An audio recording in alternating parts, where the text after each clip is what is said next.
Well, ladies and gentlemen, so welcome to our Planets Through Ascendant series, and this week we're going to be covering Sun in the 9th house in the sign of Leo for Sagittarius ascendant people, and what happens when Sun is sitting in the 9th house in its own sign of Leo. And this is different from Planets in Sign, Planets in House series. This is now where we're combining the sign and the house together.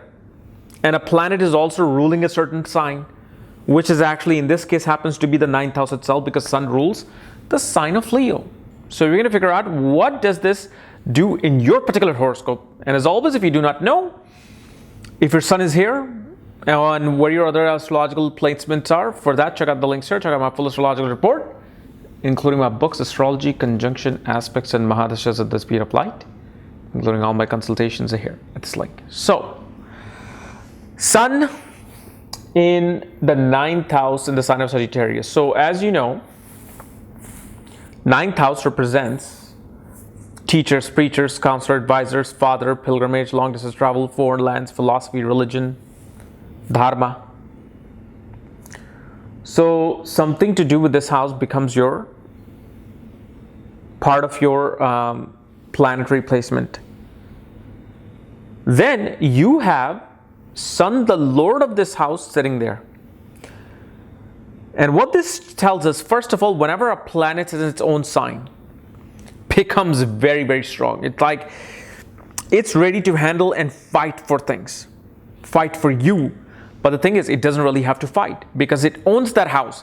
See, when a planet doesn't own a house and sits somewhere else, that's when it has to fight for its houses. It owns the house. The owner is in its own house. So renter can't do anything. The other planets can't really do anything. They're going to only influence a little bit through their aspects or conjunction. So shows this person is a very righteous person. Father receives fame because of your position. Shows father will receive fame, honor in life.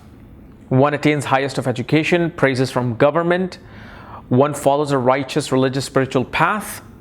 But now remember, as I said, aspects and conjunction makes a little difference, but what makes a bigger difference is the nakshatra that Sun is in and the padha that Sun is in.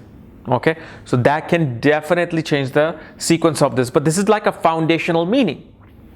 So obviously if you see that, and then naturally you see people who go for postgrad education, usually you'll find people who really want to go into like law, people who want to go into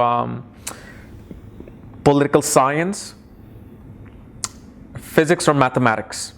These are the type of post-grad careers a person will pick, because Sun represents these things. And also naturally one may go even towards solar technology as well. This also shows that father himself would probably be in government, especially if Sun is in the nakshatra of Magha. Father would be quite connected to the government or highly political figures.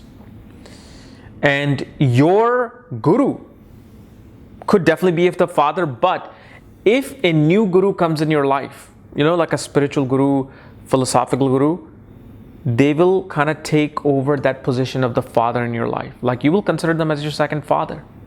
You're like, yeah, I love my father, he's there, but you know what? My guru is like my father now. He's like my father as well. You'll give the guru the equal stance. And these people are definitely very dharmic, very much wanting to follow the righteous path, fight for the right things. They hate breaking the law. They hate breaking the rules. Because the thing is, it's not like they're afraid of the government. No, they have a high confidence, even when it's time to go against the government. It is that universal law that they do not want to break. Like, my remote just fell down. They don't like to disappoint the universe and the ultimate fatherly figure known as Paramatma. They don't really want to disappoint that. That's why they become quite righteous about the universal laws more than like the human laws. But even then, they would not like to even break those human laws if they have to do, with the welfare of other people.